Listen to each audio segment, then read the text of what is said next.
Welcome to Pharma classes, the video series for the pharmacy students. My name is Vishakha Chauhan. I am working as assistant professor in Smriti College of Pharmaceutical Education, Indore. This is the remedial biology class for B Pharma first sem students. Now it's about the intestine. So in intestine, the pancreatic juice contains the inactive enzyme trypsinogen. The name of the enzyme is trypsinogen. And chymotrypsinogen, procarboxypeptidase, amylases, different types of lipases, nucleases, ये सारे enzymes जो हैं ये आपको मिलेंगे pancreatic juice में. Okay, trypsinogen is activated by the enzyme enterokinase. trypsinogen ये आपको किस फॉर्म में एक्टिव मिलेगा? जब ये एंजाइम की प्रेजेंस में एक्टिव होगा और वो एंजाइम है एंटेरोकाइनेज एंजाइम. ये सिक्रीट होता है इंटरनल म्यूकोसा जो कि आपको ट्रिप्सिन में कन्वर्ट करके देगा एंजाइम. ठीक है, which in turn activate other enzyme in the pancreatic juice and also ये आपके कुछ दूसरे एंजाइम को के भी एक्टिवेशन में काफी इंपॉर्टेंट रोल प्ले करता है जो कि आपके पैंक्रियाटिक जूस में पाए जाते हैं. नाम हमने यहाँ पर देख लिए. ओके, तो हमने देखा सबसे पहले हमने देखा था कि प्रोटीन जो है वो ब्रेक हुआ था पेप्टोन्स और प्रोटियोसिस में. अब आपको बताना है कि इन एंजाइम के प्रेजेंस में वो कैसे कन्वर्ट हुआ है ना. हम एंजाइमेटिक एक्शन पढ़ रहे थे तो एंजाइमेटिक एक्शन को हम कंटिन्यू कर रहे हैं और हम देख रहे हैं कि जब ट्रिप्सिन कन्वर्ट हुआ जो कि इनएक्टिव फॉर्म में था, जब कन्वर्ट हुआ एक्टिव फॉर्म में आया, जब उस एंजाइम ने अपनी एक्टिविटी शो करी तो फिर वो फाइनली हमें क्या एक्टिविटी परफॉर्म करके कौन सा जो सब्सटेंस है वो एज अ प्रोडक्ट देने वाला है. तो प्रोटीन, पेप्टोन्स और प्रोटियोसिस पे जब एक्ट हुए enzyme trypsin, chymotrypsin and carboxypeptidase, then we will get the product dipeptides. The polypeptide will get converted into the smaller form and this will be the dipeptides. Okay. अब nucleic acid, जब हमें पता है कि protein break हुआ हमें smaller version मिला है तो प्रोटीन ब्रेक होने से अमीनो एसिड बनता है क्योंकि प्रोटीन से चेन ऑफ अमीनो एसिड्स. तो अमीनो एसिड्स जब हमें मिले तो उससे हमने देखा कि कन्वर्जन होने के बाद हमें क्या करना है, उसको फाइनली यूटिलाइज करना है. In the same way here if you are talking about the conversion of protein through enzyme trypsin and will get the dipeptidase, we will get another example of nucleic acid. इसको break करने के लिए हमें चाहिए nucleus is enzyme. तो nucleus is की मदद से हमने न्यूक्लिक एसिड को ब्रेक करा एंड हमें मिले nucleoside, that means the smaller version of the prior one. And when nucleoside को जब कन्वर्ट करना था तो हमें मिला nucleosidase enzyme. With the help of this nucleosidase enzyme the nucleosidase will get converted into sugar and some bases will obtain. तो हमें sugar और बेसिस के फॉर्म में कन्वर्ट करने के लिए आपके न्यूक्लिक एसिड को 2 बार एंजाइम से इंटरैक्ट करवाना है. इन थर्ड केस जब हमें डाइपेप्टाइड्स मिल गए थे तो हमें डाइपेप्टाइड्स क्या करना है, अब एब्जॉर्बेबल फॉर्म में कन्वर्ट करना है. फाइनली स्मॉलर मॉलिक्यूल के अलावा भी हमें उसे एब्जॉर्बेबल फॉर्म तक कन्वर्ट करना है. इन that case dipeptidase enzyme will help us in converting the dipeptidase into the amino acid. क्या चाहिए था हमें फाइनली? प्रोटीन का अमीनो एसिड. ठीक है, तो हमने क्या करा, डाइपेप्टाइडेज को डाइपेप्टाइडेज एंजाइम की प्रेजेंस में रखा तो we will get the amino acid और ये जो है एब्जॉर्बेबल है बॉडी में. तो हमें अल्टीमेटली इस तरीके से जो है एंजाइमेटिक एक्टिविटी समझनी होती है. The next is the bile. Bile juice की बात हो रही है.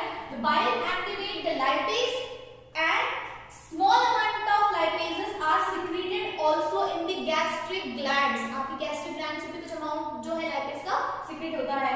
अब हम conversion देखेंगे कि lipase की हमें जरूरत कहाँ पड़ी, जब हमें fat को convert करना था. If you want to convert the fat into the diglyceride and ultimately absorbable form monoglyceride, है ना. स्मॉल फॉर्म में कन्वर्ट करना is another thing but ultimately हम उसे एब्जॉर्बेबल फॉर्म में कन्वर्ट करना है जो बॉडी एब्जॉर्ब कर सके.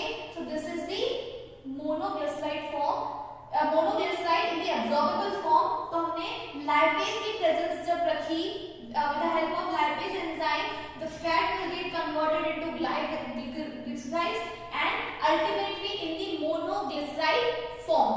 Okay, then di and monoglyceride form, यहां से जब कन्वर्जन हुआ अगेन लैपेज की प्रेजेंस में हमें मिले फैटी एसिड्स एंड ग्लिसरॉल्स, यानी कि दो फॉर्म में हमें एक तरफ मिला ग्लिसरॉल और दूसरी तरफ कुछ small acids in the chain of fatty acids. Okay, तो ये था हमारा enzymatic action. The next we will see the absorption of the digested product. सबसे पहले हमने देखा digestive parts, उसके बाद हमने देखा कि एक ग्लास में हमने समझा था कि माउथ मैस्टिकेशन करता है, देन फिर उसके बाद डाइजेशन होता है, उसके बाद होता है एब्जॉर्प्शन, एसिमिलेशन. तो ये सब प्रोसेस पे अब हम आएंगे जब हमारा फूड डाइजेस्ट हो गया है. तो अब हम देखेंगे डाइजेस्टिव प्रोडक्ट का एब्जॉर्प्शन, यानी कि वो फॉर्म हमें मिल गया है, वो न्यूट्रिएंट्स हमें मिल गए हैं फूड से. तो अब उस न्यूट्रिएंट्स का बॉडी में फिर क्या एक्शन रहता है, वो कैसे काम करते हैं, तो इसे ही कहते हैं कि absorption of the digested product. Digested product का मतलब ही है कि आपने फूड में से जो है न्यूट्रिएंट्स और सारी जरूरत की चीजें बाहर ले ली है. देखेंगे the absorption is the process by which the end product of the digestion pass through the intestinal mucosa and blood or the lymph. मतलब कि जो भी आपने न्यूट्रिएंट्स निकाले हैं आपके फूड से by the process of digestion, वो क्या करेंगे, आपके ब्लड में जाएंगे एब्जॉर्ब होने के लिए. फाइनली अल्टीमेटली आपको उस न्यूट्रिएंट्स की जो भी एनर्जी और जो भी पोटेंसी है वो आपकी बॉडी को प्रोवाइड करेंगे. Small amount of monosaccharide, example glucose, amino acid and some electrolyte, example chloride, generally absorbed by the process of diffusion. And let me clear you, by the process of simple diffusion here, not the complex diffusion one. कैसे process से absorb होते हैं ये सब चीजें? by the process of simple diffusion. It will diffuse into your blood. These nutrients will get diffused into your blood. Okay, the passage of these substances into blood depends on the concentration gradient. concentration gradient पे depend करता है ये food substances का जो passage है वो किस तरीके से आपके ब्लड या रक्त में एड ऑन्स होते हैं. sometimes substances like glucose and amino acid absorb with the help of some carrier proteins. यानी कि आपके उन सब्सटेंस के साथ, उन न्यूट्रिएंट्स के साथ कैरियर प्रोटीन अटैच होता है एंड दोनों का जब कॉम्प्लेक्स बनता है देन वो आगे जाकर एब्जॉर्प्शन करता है. And this is called the facilitated kind of transport. तो फैसिलिटेटेड ट्रांसपोर्ट क्या हुआ कि आपके उस न्यूट्रिएंट को एब्जॉर्ब होने के लिए कैरियर प्रोटीन की मदद लगी, कैरियर प्रोटीन उसके साथ जुड़ा और उसे जो है एब्जॉर्ब करवाता है. तो इस मेथड को कहा जाता है फैसिलिटेटेड काइंड ऑफ ट्रांसपोर्ट और the diffusion. The transfer of water, है ना, हमने फूड देखा और न्यूट्रिएंट देखे. अब वाटर भी तो है जिसमें भी तो हमें पता है कि बहुत सारे इलेक्ट्रोलाइट्स हैं, बहुत सारी ऐसी चीजें हैं जिसकी हमें जरूरत है, बॉडी को रिक्वायरमेंट है. Then the transfer of water depend upon the osmotic gradient. अब ये किस तरीके की ग्रेडियंट पे डिपेंड करता है? The osmotic kind of gradient. The active transport occurs against the concentration gradient. concentration gradient के अगेंस्ट काम करता है. और अगर हम यहाँ पढ़ रहे हैं अगेंस्ट यानी कि इसके ऑपोजिट काम कर रहा है, दैट मीन्स हमें एनर्जी की रिक्वायरमेंट होगी. एंड इवन हम समझे तो ज्यादा एनर्जी की रिक्वायरमेंट होगी. ओके, तो हमने क्या देखा कि सबसे पहले कि वाटर का ट्रांसपोर्ट जो है ऑस्मोटिक ग्रेडियंट पे डिपेंड करता है. ऑस्मोटिक ग्रेडियंट के डिपेंड होने के अलावा भी जो कॉन्सेंट्रेशन ग्रेडियंट है वो उसके ऑपोजिट अगर काम कर रहा है तो ऑपोजिट काम करने के लिए हम उसे एक्टिव प्रोसेस कहते हैं. और एक्टिव प्रोसेस अगर है तो वो क्या रिक्वायर करती है? ज्यादा एनर्जी लगेगी इस प्रोसेस में और उसके बाद जो है absorption will going to take place. Example, various nutrients like the amino acids, the monosaccharides like glucose, electrolyte like sodium are absorbed into the blood by this process, जिसमें एनर्जी की रिक्वायरमेंट हमें लगती है. ठीक है.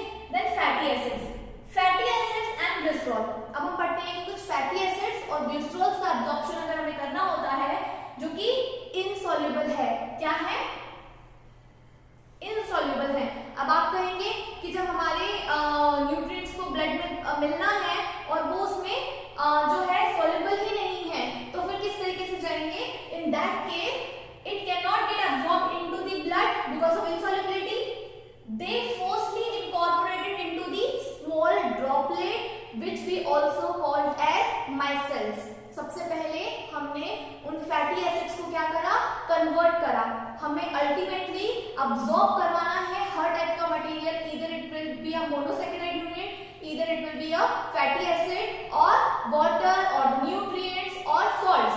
तो हमें करना क्या है? जब फैटी एसिड्स की बात है एंड वी ऑलरेडी नो कि जो सब्सटेंस है वो इनसॉल्युबल है, तो हमें उसे कन्वर्ट करना है।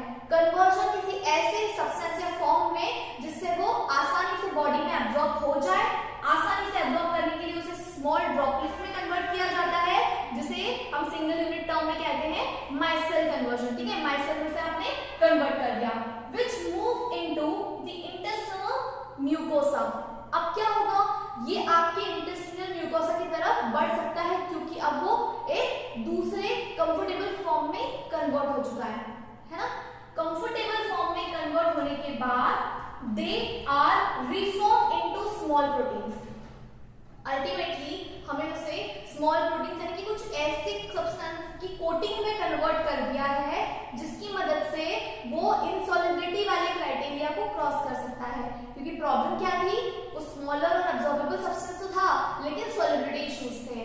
सॉल्युबिलिटी इश्यूज को टारगेट करने के लिए हमने उसे माइसेल में कन्वर्ट करा, जिसकी मदद से वो क्या कर पाया? अपने आप को इंटेस्टिनल म्यूकोसा तक चैनलाइज कर पाया। Next, they are reformed into small proteins. अब वो स्मॉल प्रोटीन्स क्या है बेटा? प्रोटीन कोटेड मॉलिक्यूल है। जो प्रोटीन है it's just a coating over what molecule? The fat globule.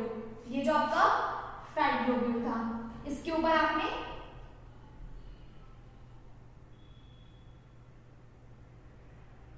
Fat, ये प्रोटीन, ठीक है, प्रोटीन की कोटिंग कर दी। ग्लोब्यूल का साइज क्या करा आपने? छोटा कर दिया, माइसेल कन्वर्जन करा। तो ये जो है अब आपकी जो कन्वर्ट हुआ है इसे हम कहते हैं दी काइलोमाइक्रोन्स। ये इस फॉर्म में जो है अब आपकी बॉडी के लिए सुटेबल सब्सटेंस बन चुका है। ठीक है, the absorption of substances takes place into different parts of the body in your alimentary canal. Alimentary canals में आपके अलग अलग बॉडी में इन सब चीजों का जो है एब्जॉर्प्शन होता है, चाहे वो आपका माउथ हो, चाहे वो आपके फूड पाइप से आपका स्टमक एरिया हो, आपका कंप्लीट फंडस से लेकर पाइलोरिक पार्ट तक आपका स्टमक हो, स्मॉल इंटेस्टाइन हो या फिर लार्ज इंटेस्टाइन हो, वहां पर भी जो है लास्ट में कुछ मॉलिक्यूल्स एंड सॉल्ट्स एब्जॉर्प्शन होते हैं। तो ये सारी चीजें जो है आपके थ्रू आउट एलिमेंट्री कैनाल चलती है। तो एब्जॉर्प्शन जो है इट्स अ बिग प्रोसेस, लेकिन हमेशा ध्यान रखना कि जो मैक्सिमम एब्जॉर्प्शन है this will takes place only in your small intestine. Small intestine में आपका मैक्सिमम एब्जॉर्प्शन होता है। Now, once we have seen that this absorption process also get completed, तो अब हमने कौन-कौन सी चीजें देख ली? अब हम 3 स्टेप तक आ चुके हैं। सबसे पहले हमने देखा कि किस तरीके से डाइजेस्टिव पार्ट्स काम करते हैं, डाइजेशन प्रोसेस करते हैं। डाइजेशन हो जाने के बाद सारे जो चीजें मिलकर जब एक ऐसे कन्वीनियंट फॉर्म में मिल जाती है जिसे हम न्यूट्रिएंट्स कहते हैं, तो वो न्यूट्रिएंट्स अब्सॉर्ब कैसे होते हैं? तो हमने देखा कि इन सब चीजों से जो है हमने अलग अलग टाइप के न्यूट्रिएंट्स को बॉडी में अब्सॉर्ब होने के लिए फैसिलिटेट भी कर दिया। अब है एसिमिलेशन। What is assimilation? कि ये जो चीजें अब्सॉर्ब हुई है इनके एक्टिव पार्ट को जब बॉडी यूज करती है, यानी कि एग्जैक्टली आपने जब प्रोटीन को अब्सॉर्ब किया in obviously the most simpler and absorbable form, तो वो जब आपकी बॉडी यूज करती है और यूटिलाइज करके जिसको सक्सेसफुली बॉडी के लिए जब आपने पूरा एक कहते हैं ना कि it will completely for your body now, कि अब उसका कोई भी पार्ट जो है वेस्ट नहीं है। वेस्ट पार्ट जो है एब्जॉर्प्शन की प्रोसेस में लार्ज इंटेस्टाइन के बाद जो है as a waste product body के बाहर चला जाता है।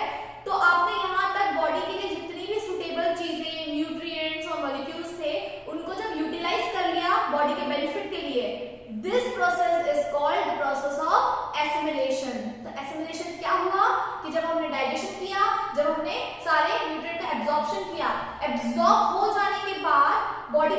जाने के बाद, है ना, एब्जॉर्ब किया ये तो हम पढ़ रहे हैं, लेकिन एब्जॉर्ब होने के बाद हुआ क्या, उस एक्टिव कॉन्स्टिट्यूएंट की जो जरूरत थी बॉडी को, हमने उसको यूटिलाइज किया, और इस यूटिलाइज करने वाली प्रोसेस को हम कहते हैं एसिमिलेशन।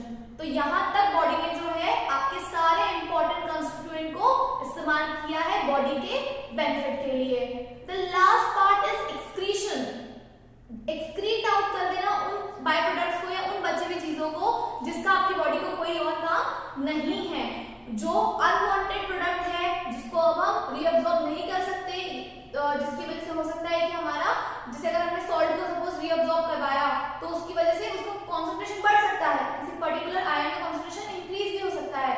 तो एक फॉर्मली प्रोसेस जब डिजाइन होती है तो जहां तक आपको बॉडी में जरूरत है वहां तक आपकी चीजें एब्जॉर्ब होकर जब बाय प्रोडक्ट रिलीज कर देती है बॉडी के बाहर, that is the process of